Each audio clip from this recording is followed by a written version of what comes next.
Larry, it is the week before the week of the NFL draft. We always look forward to this. What's your feeling heading into this as far as the Bills are concerned? I think they need to work on the trenches, whether it's the offensive line or the defensive line, and pray, Bills fans, that Ed Oliver is there. That's the top guy for me, for Bills fans, somebody that can rush the one gap inside and really create some pressure on both the running game and the passing game. You know, it seems like with the free agency that they attack the offensive issues so heavily that maybe there is room to draft defense first. Absolutely, and they're in position to be able to draft the best player available, something you saw on the show before. They filled out their needs.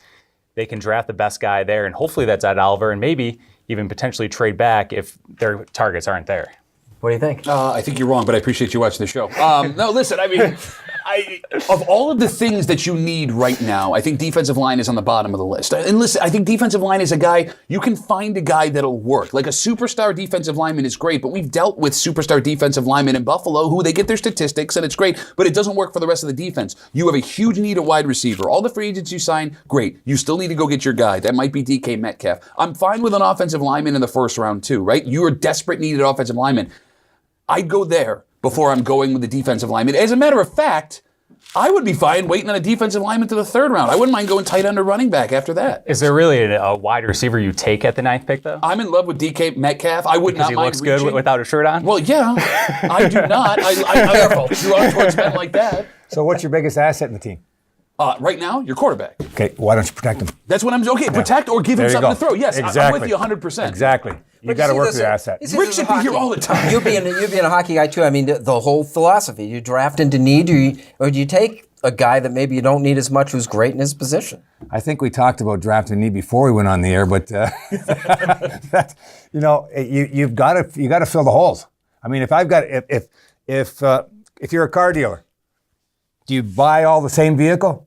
Do you stock your whole lot with all the same vehicle because it's the nicest vehicle out there, or do you have a selection? You need to fill the whole thing with and fill all your holes. You just can't be getting the best player available. I mean, Sammy Watkins, best player available. Where is he?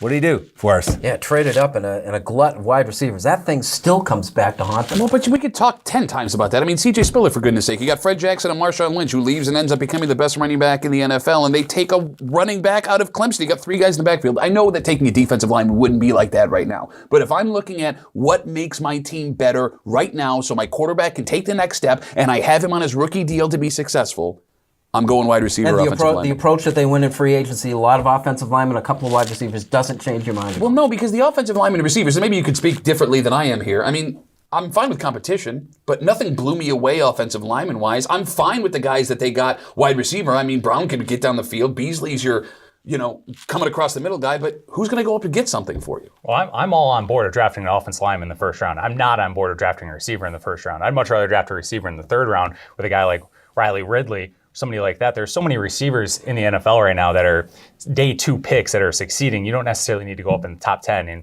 waste a pick instead of going into the trenches. I don't know, TJ Graham, Roscoe Parrish, James Hardy. I could go on and on and on about these guys. They're there, second, third round. Look, they're just as good as a first rounder. Draft better. Yeah,